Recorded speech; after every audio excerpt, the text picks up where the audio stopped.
Today I want to talk a little bit about the raw food diet, and I know I've talked on and off about this over the last year or two since I've been delving right into it, but So what we have here today, we have Fran, who actually lives around the corner from me in Brisbane, Australia, and today I'm going to give her my opinion on Fran's raw journey and why it's so common for people to blame sugar for their problems when actually it's the fat. Now let's listen to Fran's story as she explains it to us.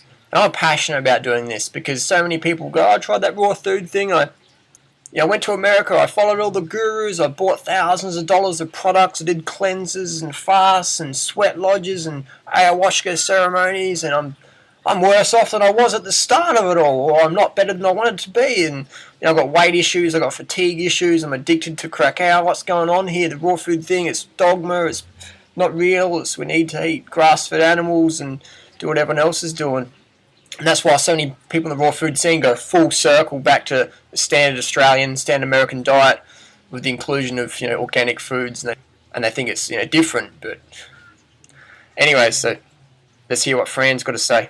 Now listen carefully. My goal is to educate people. It's not to write anyone off or whatever. It's to educate people so people don't make the same mistakes over and over and over, or they understand why they made a mistake. So listen carefully with an objective mind and the ability to critically think. something's kind of shown itself to me in my life that I really thought it was a good idea to discuss and talk about in this video and see what you guys think. So as you probably know, I have a very, very sweet tooth. I've always had one. I remember even when I was a little kid. Here's the biggest mistake, the first mistake, and the most popular mistake is, I've got a sweet tooth. My teeth are sweet, I'm addicted to sugar. I'm a sweet tooth. It's bad. It's sort of my personality. I need sweet foods. I'll tell you what, there's not a single person on the planet who doesn't enjoy sweet foods. And even if people say, oh, I eat mostly savoury, I don't eat sweets. You open up their pantry, you go, oh, there's chocolate in here. Open up the fridge, say, oh, there's ice cream in here. There's sweet yogurt in here. Oh, wow, there's lollies and candies and cookies and biscuits and cakes and all sorts of things. You don't like sweet foods. Oh, I don't eat those. That's right, you have them in your freezer in case the burglar breaks in your house and has a sweet tooth. Because we live in a society where people aren't proud to be sweet tooth people. In actual fact, every cell in the human body runs on glucose. So be proud of your sweet tooth. Embrace it as part of your human physiology. So when I launched myself into a raw food diet for the first time, being 100% raw vegan in the beginning of last year, so that was January last year, I was eating a lot of desserts and a lot of fruits. I was eating desserts probably 2-3 times a day easily because I just love them, and I thought it was kind of healthy. I thought agave, then I didn't realise that agave was so high in fructose, and I was having a lot of agave thinking, yeah, this is great, it's healthy, I can eat it. Plenty of honey and loads of dates, so I was having a lot of sweet food, a lot of the sugars. So Fran totally forgets that most of the calories coming in these sweet desserts actually come from fat, and the rest come from refined sugars, and occasionally have a few recipes with dates. So Fran was quick to assume it was the sugars in the fruit, when in actual fact she's consuming refined sugar in honey and agave, and consuming a whopping amount of fat. Most raw fooders, especially newbies, they consume over 60% of their calories from fat. People say, Harley, no, that's not true. I'll show you one of the most popular raw food recipes out there. It's banana macadamia nut fudge cookies.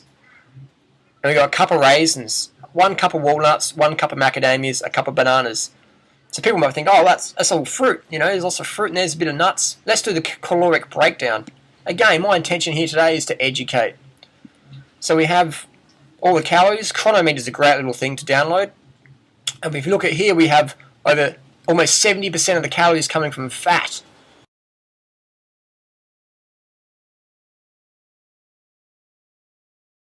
You know what I mean?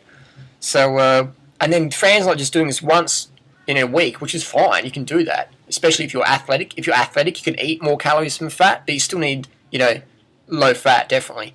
Under 15%, 10% ideal, under.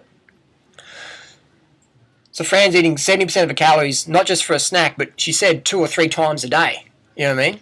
And no one's making a dessert out of just dates. I mean, that's the ideal dessert, but in the raw food world, it's, fudge cookies and macadamia cookies and all these brownies and chocolates. And again, if you do the math, at least 50% to 70%, even to 90% calories coming from fat. Now that is not healthy. Doesn't matter if it's raw, organic, or vegan, or whatever. Eating that much fat daily, you're going to notice a marked health decline, especially if you're sedentary, like in Fran's situation.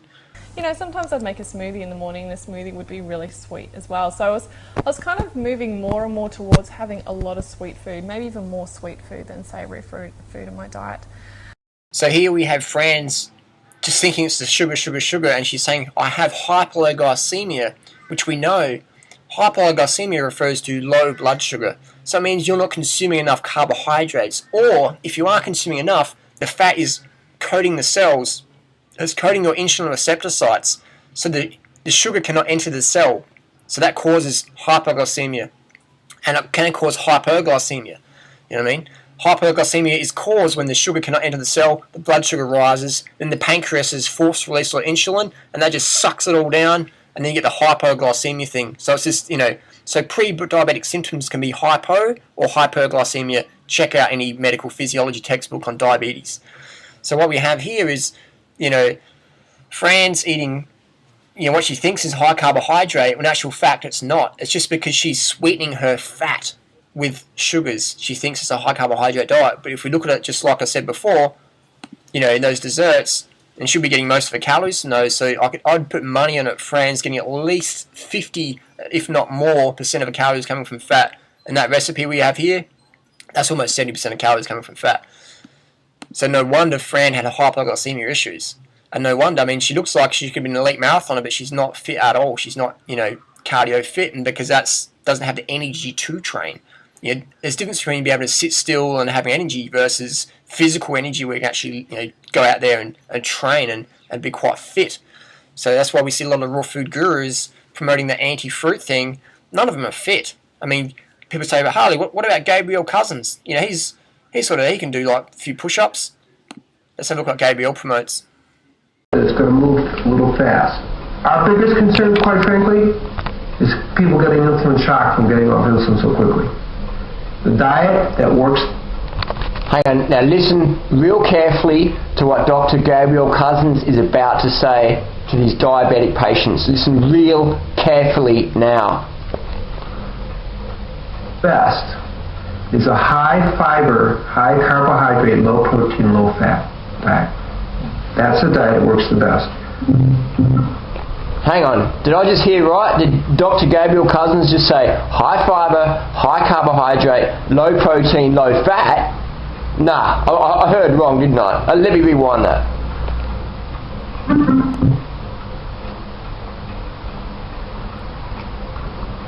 The diet that works the best is a high fiber, high carbohydrate, low protein, low fat diet.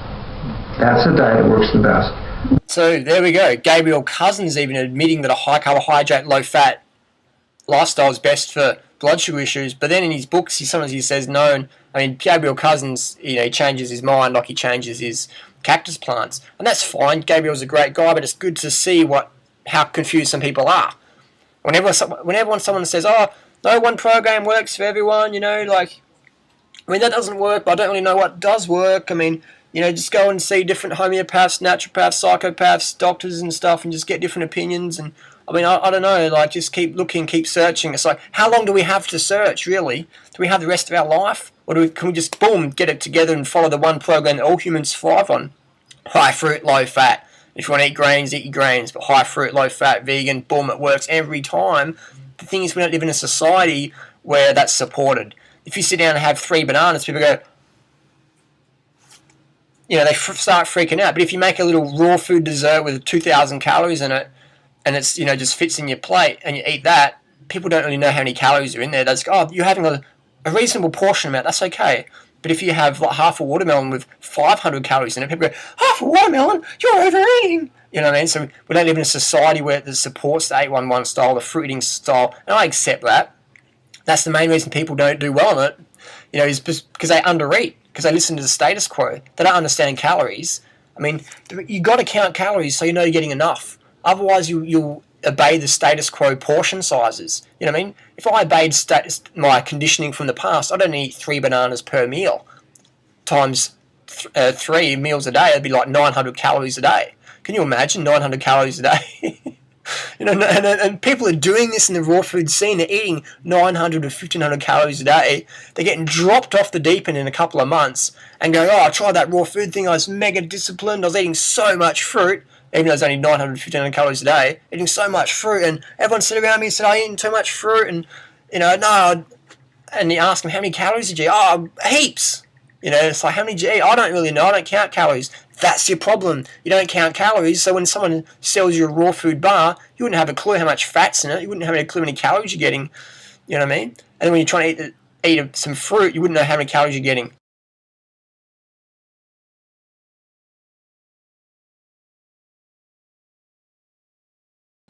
So then you wonder why you have hypoglycemia or weight loss issues or weight gain issues or whatever, or inability to maintain, sustain and obtain high fitness levels. So calories is like your fuel. You don't drive to a gas station or a petrol station, fill your car up and just don't look at when you're filling up, oh, I'm going to look over here, I'm going to transmutate my Kundalini essences to the moonlight because it's that time of month. You look at how much fuel you're putting in the car. So why not do that with your body? Why not go, okay, I've had 2,800 calories today, I actually need more than that. I want to keep eating until I get my target. Because society says not to do that. Society says, just stop when your plate's empty. Don't go back for seconds. You're a pig. Just cram as much high-fat grease food on your plate. And if you're raw food, to do the same. Cram as much high-fat grease on your plate and just have one plate. Just pile it up as much as you can. Make it so caloric dense that it's just a small portion. No one's going to give you any crap for eating your real foods. So that's why people don't succeed on like an 811 style program. It's so natural, but we live in such an unnatural society. People they freak out at how much you actually need to eat. You know, like, I've got a friend who's a zookeeper and he looks after the chimpanzees and some bonobos, and I said, will they eat 30 bananas in a sitting? And he's like, mate, they will keep eating until the food is gone. They will keep eating and eating and eating, and eventually they just stop. And that's what we do. We feed them as much as they want. And I said, do you have any fat chimps? He's like, they don't get fat on fruit, man. So the chimps in the zoo eating as much as they can get, they're not getting fat. Simple as that. So it's the same with humans. Eat as much food as you can, learn your calories so you can dissolve your whole dogmatic, I should be calorie restricting, breatharian, anorexic, bulimic paradigm. Literally, metaphorically, metaphysically, dissolve that and get into understanding how many calories you need. And if you're an adult, it's going to be 3,000 calories a day plus. When someone yesterday in the forum is saying, oh, I'm really skinny and I look anorexic, and there's statistics for anorexic, their height and body weight, their BMI is like under 17.5, and I'm like, you're not going to build your body on 2,500 calories a day, man. You need at least 5,000 calories a day plus, you know what I mean? Plus. You can't, read The Human Biology of Starvation by Dr. Keyes,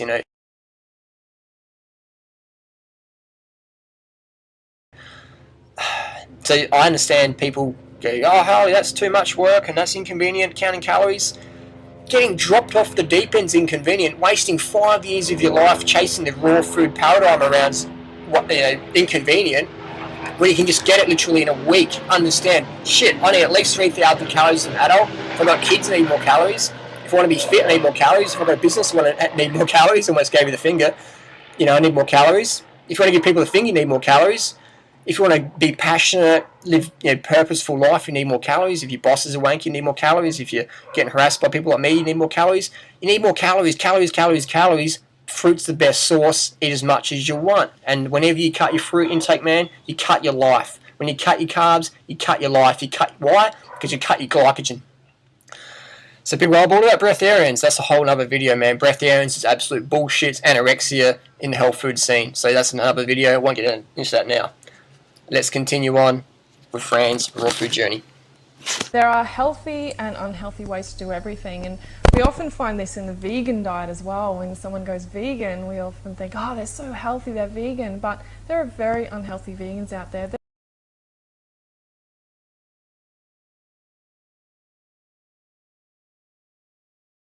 There are vegans that eat high sugars, high carbohydrates, and high fat, so they really get into the breads, and they really get into also soys and any of the milk and meat substitutes. So you can definitely find high sugars and high carbs especially, and also high fats in those diets. And you know, high fats is fine if your constitution suits it, and if you're eating high fats that are good. So I'm a little bit hesitant saying that, but then there are, you know, there's good and bad of everything. There's this duality is everywhere in life. So there's always going to be the exact polar opposite of it. So what Fran's done is she's just, you know, contradicted what she says, and now she's aware of that, she's confused, and she gets to the whole thing, oh, there's no one program for everyone, just do what works for you. I mean, I'll say you can't do high carbohydrate, but I don't really know.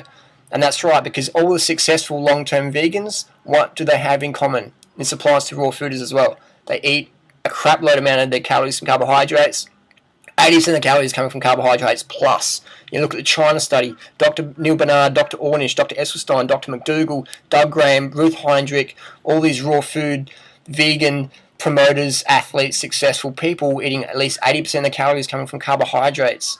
So when you're, and that's why Fran isn't a vegan, because her paradigm is like, you're vegan, you can't eat too much carbohydrates, and that's why vegans who go on low-carb diets, they get dropped off the deep end, and they write books about it, like Leah Keith, you know, so carbs are your friend, fruit's the best, you know what I mean? I understand, not everyone wants to eat fruit, fine, eat with you, whatever carbohydrates you prefer, but don't let anyone tell you that fruit's bad. The main problems people have with fruit is they eat it too fast, they eat it unripe. Most people don't want to know what a ripe banana looks like. They think the spotty bananas, the rotten bananas. They eat citrus way too tart. Citrus should be sugar, sweet. People avoid dates, or they have 1 or 2 or 3 dates, think, oh, that's enough, you know. So those are the main problems of fruit consumption. People don't eat enough of it. They eat it unripe. They eat it too fast. They dehydrated, and they just eat fruit when they should be drinking some water. So again, I've covered this a lot in detail in my other videos, so just refer back to my channel and check it out. Let's listen to more what Fran does.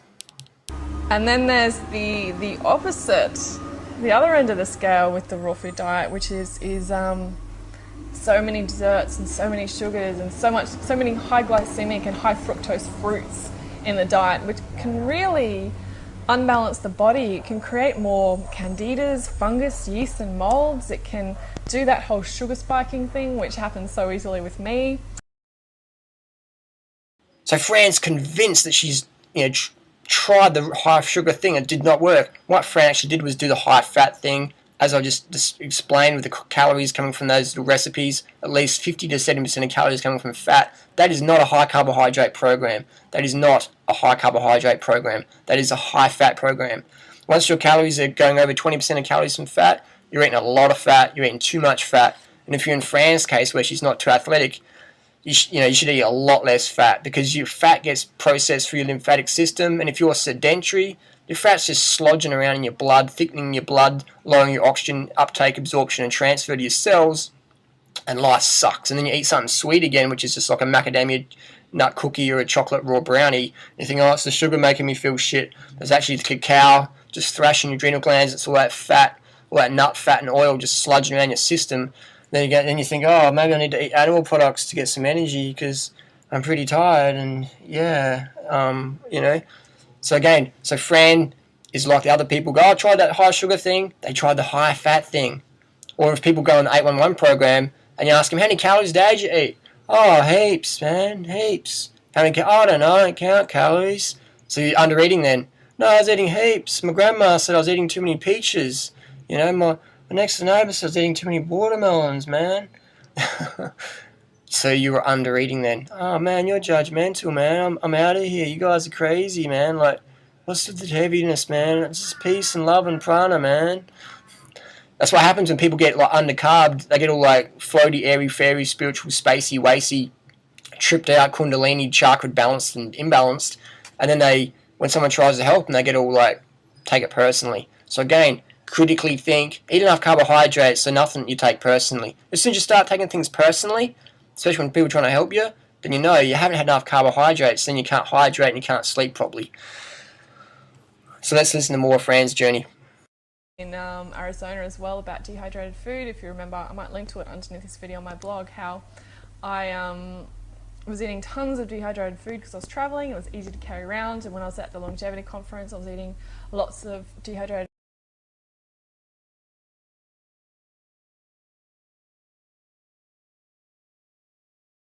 food as well, just because it was easy to access. And I really increased the Vata in my body so much. I went really spacey.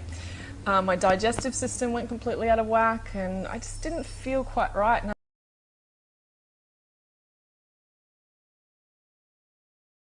Now, you didn't increase your Vata in your body, friend. You increased the fat in your blood. You increased the fat in your lymphatic system. You decreased your oxygen uptake, absorption, and transfer to your cells. That's why you felt spacey. It wasn't anything to do with your dosha type. No wonder all these high-fat gurus that you went to the longevity conference, they all drink a shitload of organic coffee and cacao to perk up so they can give the infomercial to the audience. So again, it wasn't your Vata type, your dosha type, your pitta type, whatever.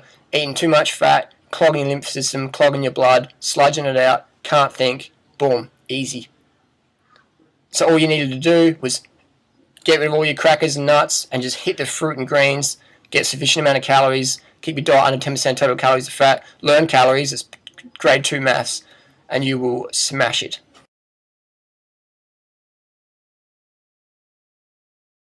Of dehydrated foods. Another thing, just because it's raw doesn't mean it's healthy. And often dehydrated foods as well, they're high in sugars as well. Here we go again. Because they'll be, like raw junk food bars. So they'll be like a bar that's disguised as a healthy bar, but it's better than eating a Mars bar or a Snickers bar or something. Obviously, way better than that. Way better than that. So if you're in a transitional phase, this stuff is actually quite good. But again, my problem with transitional food, I don't call it transitional food anymore. I used to. I call it smashing yourself off the raw vegan bandwagon food because it's so high in fat, low in carbohydrates, but it tastes sweet just because it had refined sugars added to it. You add refined sugar to oil, it's sweet. When only 5% of the calories might come from carbohydrates and 95% of the calories come from fat, it still tastes sweet. So people go, oh, this is really sugary. You get 95% of calories coming from fat.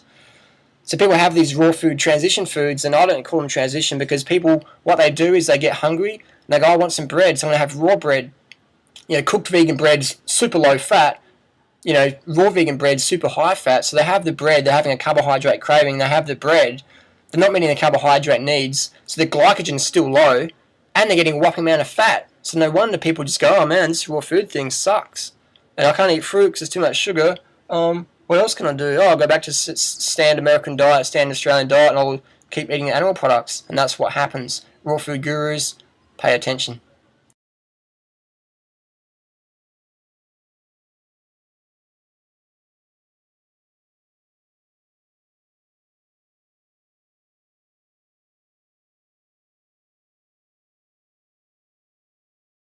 Again, friends of the mindset, fat's good, it's cool, and sugar's your problem. So what if Fran doesn't get out of this mindset, this paradigm, she's just going to destroy her health, have constant cravings, emaciation, binge-prone depression tendencies, chronic fatigue, stimulant dependence, questioning of vegetarian or vegan ethic or whatever she's choosing, and just confused and at the will and at the whim of all these marketing gurus out there who know exactly what they're doing, man. These guys know exactly what they're doing. They promote the low-carbohydrate diet, and then they come in with all these anti-venoms and elixirs and superfood symptom curers, like stimulants like maca, cacao, reishi, ayahuasca, MSM, animal products, deer placenta, ant extract, colostrum, all these things to try and help people snap out of the fat coma, the carb deficiencies, the glucose exhaustion, because they're eating low-carbohydrate diets. The organic coffee's a trend now. Everyone's trying to get into the organic coffee and stuff like that. And I'll tell you what, man, if you need drugs to get through your day, you're eating wrong, man. And you're not eating enough carbohydrates. You need more sleep. You need more hydration. And dosha type, people go, oh, but my dosha type doesn't allow me to eat bananas, man. So, man, if your dosha type doesn't allow you to eat sweet, juicy fruit like bananas and oranges and mangoes, man, that's not natural. That's like some dogmatic. Dogma means opinion. Bananas are from nature, man. You can peel a banana, you can eat it, it tastes good, you don't need to cook it, prep it, spice it, slice it, boil it, broil it, toast it, microwave, fry it, radiate it. You just peel it and eat it, man. That's nature. You don't walk up to an animal and just peel it and eat it. You walk up to fruit, you peel it, eat it. Don't worry about your dosha type, man. That's just some bogus system created by the human ego that has no place in nature. Imagine walking up to a peregrine falcon and walking up to the falcon and going, Falcon, you're eating that chicken, but your dosha type is different. You know what I mean? How come horses don't have different dosha types? How come horses, if they're big horses or little horses, they eat the same? A big horse just eats more. A little horse just eats less. A pregnant horse eats more. How come horses don't have different dosha types?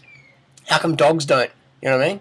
How come sheep don't? How come goats and chickens and rats and bison, they don't have different dosha types? They all eat the same food for the same given species, regardless of where they are on the planet. A bonobo chimpanzee in a zoo in Norway will eat the same diet as the bonobo in Sydney, Australia, or the bonobo in the jungle, in Africa. The exception being maybe different variety of plant foods, but they will have the same amount of calories, the same caloric ratio nutrients of carbohydrates, proteins, and fats. Exactly.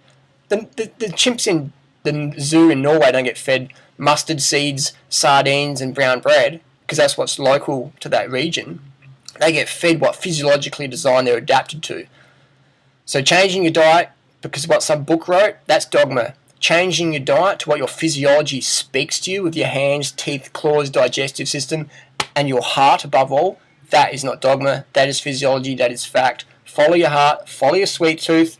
Get rid of the fat gurus selling you bullshit and start listening to the common sense. Thanks for watching.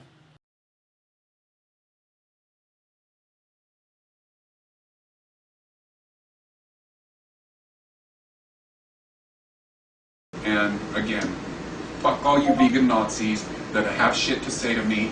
I don't fucking care what you say, lies that I am God. We are God, all of it.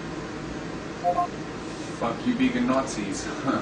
Last video I did, I realized I forgot a major important ingredient in the chicken tartare, and that is royal jelly, because that gets rid of all the possibility of bacteria and all that stuff.